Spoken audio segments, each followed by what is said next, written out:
And one more. ఇది చెప్పాను కదా హెవీ వర్క్ ఉండేవి వెల్వెట్లో కొంచెం కాస్ట్ ఎక్కువ ఉంది అని చెప్పేసి. ఇది చూసారా, ఇది ఈ టైప్ ఆఫ్ కొంచెం ట్రెడిషనల్ బ్యాక్ వచ్చిందనమాట నెక్. అండ్ ఇది ఈ హెవీ వర్క్ ఉండేవి ఏంటంటే కొంచెం కాస్ట్ ఎక్కువ. మనం చెప్పాను కదా 650 అలా పడతాయి అనమాట. సో లైట్ వర్క్ అంటే ఒత్తి బుటా ఉన్నవి ఏంటంటే 450 పడతాయి. ఇవి బుటా ఉన్నవి, ఇది హెవీ వర్క్, అండ్ ఇది plain. This is plain. 3 types చూసారు కదా.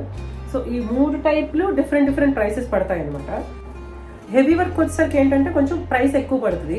వీటన్నింటికి నేను ముందే బెల్ట్స్ అయితే చేయించుకొని ఉంచుకుంటాను.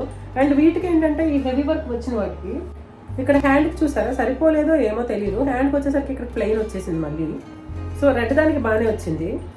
సో ఫ్రంట్ అయితే సేమ్ యాజ్ యూజువల్ నెక్. ఇదేంటంటే చాలా ట్రెడిషనల్గా ఈ నెక్ చాలా బాగుంటుంది, చాలా క్లాసీ.